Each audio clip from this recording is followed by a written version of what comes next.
Oi gente, tudo bem? Eu sou a Adriele e hoje eu vou contar pra vocês o caso de Charlie Brandy.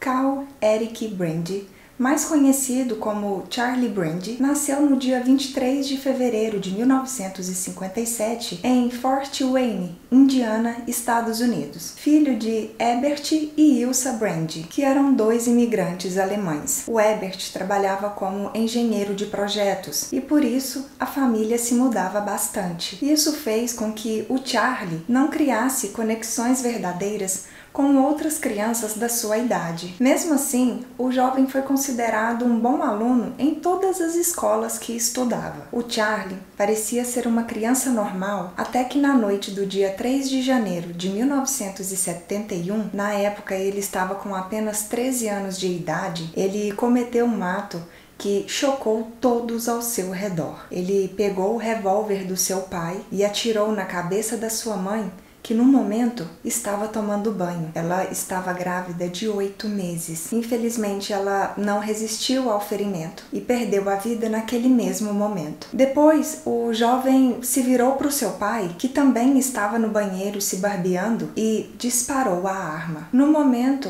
ele desmaiou, mas sobreviveu. Em seguida, o Charlie foi até o quarto da sua irmã mais velha, de nome Angela, com a mesma intenção de também tirar a vida dela. Mas no momento que ele foi disparar a arma, ela travou. Nesse momento, a Angela aproveitou para ir para cima do seu irmão para tentar acalmá-lo, dizendo para ele que ela o ajudaria a tomar boas decisões sobre tudo o que tinha acontecido naquele momento com relação aos corpos, para que eles fossem escondidos. E ela também o ajudaria para que a polícia não o pegasse. A Angela então conseguiu convencer o seu irmão de ir no andar de cima da casa para pegar cobertores para dar para suas irmãs pequenas, que tinham acordado com o barulho dos tiros e estavam apavoradas. Elas não sabiam o que estava acontecendo e por isso saíram correndo da casa pedindo por ajuda desesperadas. Em seguida,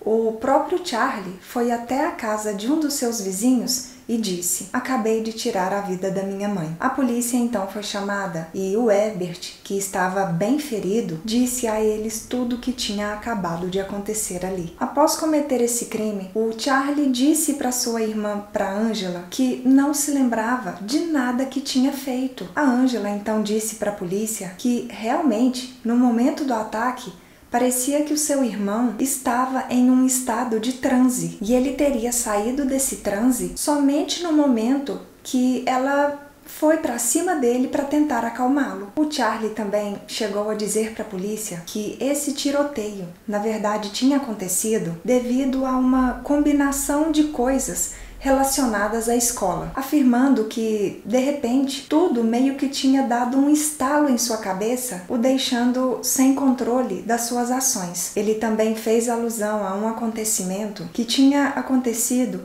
alguns dias antes desse ataque. Seu pai tinha atirado acidentalmente em seu cachorro enquanto os dois estavam caçando. O cachorro, infelizmente, não sobreviveu e o jovem ficou extremamente irritado com seu pai por ter feito isso. Foram feitas 3 avaliações psicológicas no Charlie, porém elas não conseguiram identificar o motivo para ele ter cometido esse crime. Como ele era muito jovem na época para ser julgado por assassinato sob a lei estadual da Indiana, apenas o enviaram para um hospital psiquiátrico. Ele ficou lá por apenas 1 ano e depois foi liberado de volta à custódia da sua família. E isso aconteceu em junho de 1972. E a família seguiu com a vida sem tocar mais nesse assunto. A família que eu digo são os sobreviventes do ataque: o Herbert, a irmã Angela e as 2 irmãs menores do Charlie. A vida seguiu aparentemente normal para o Charlie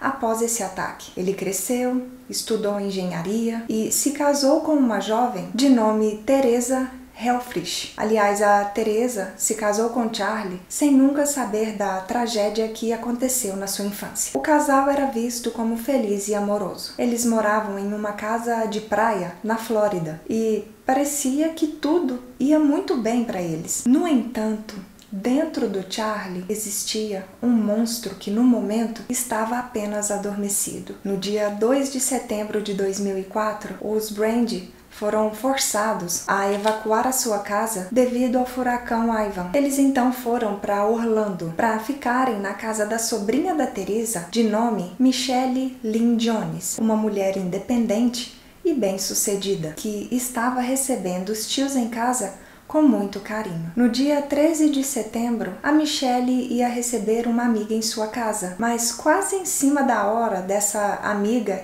ir para a casa dela, ela ligou para essa amiga e disse para que ela não fosse naquele dia, porque o Charlie e a sua esposa tinham acabado de terem uma briga bem feia depois de consumirem um pouco de bebida alcoólica. Um pouco mais tarde naquele mesmo dia, o Charlie atacou brutalmente a sua esposa, esfaqueando-a 7 vezes enquanto ela estava deitada no sofá. Ela perdeu a vida no mesmo momento. Depois ele voltou-se para Michelle, tirando a sua vida de uma forma ainda mais brutal. Sua cabeça e o seu coração tinham sido retirados do seu corpo e um foi posicionado ao lado do outro. Uma cena macabra que indicava que ali tinha acontecido um crime com tendências bem sádicas. Após cometer esse crime, o Charlie se enforcou na garagem da casa da Michelle. No dia 15 de setembro, uma outra amiga da Michelle, de nome Debbie, foi até a casa dela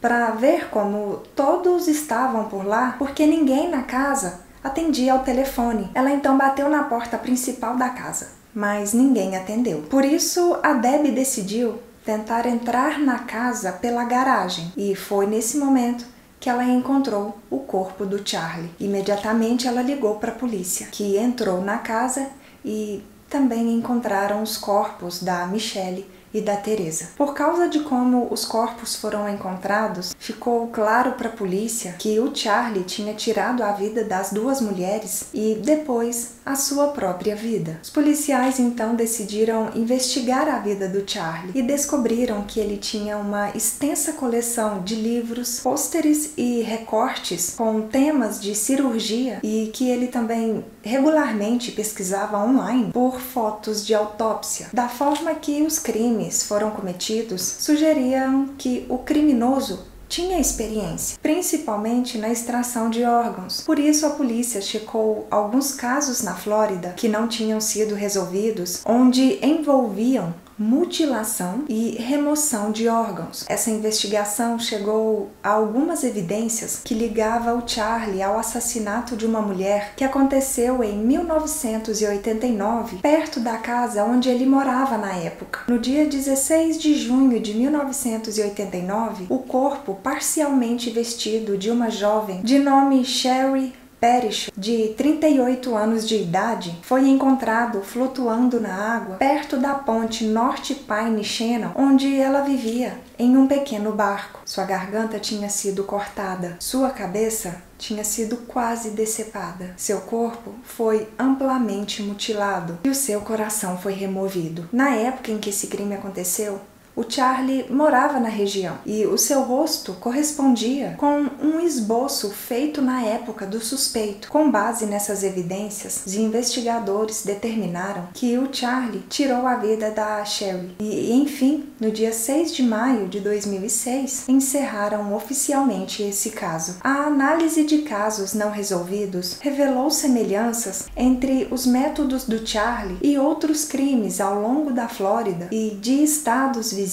entre os anos de 1987 a 1995, porém oficialmente ele não foi vinculado a outros crimes por falta de mais provas. Os investigadores acreditam que ele poderia estar ligado a múltiplos homicídios. Esse caso levanta muitas questões sobre a natureza do mal, saúde mental e os perigos de segredos de família. Ninguém sabia o que ele tinha feito com a sua família na infância. Teria sido correto esconder isso da sua esposa e da família dela? Se a Teresa tivesse ficado sabendo desse passado do seu marido, será que ela teria continuado com o relacionamento com ele? Será que se ela tivesse feito outras decisões, ela poderia ter evitado esse crime? Nunca saberemos ao certo a quantidade de vítimas que o Charlie fez. De acordo com a polícia, pode ser bem mais do que 10. Vocês acham justo ele ter ficado apenas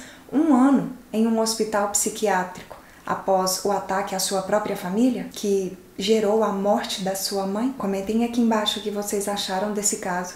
Espero que tenham gostado de mais esse vídeo aqui no canal. Se ainda não é inscrito, não se esqueçam de se inscreverem, de deixar o like e compartilhar com mais pessoas que também gostam desse tipo de conteúdo. E até o próximo vídeo. Tchau!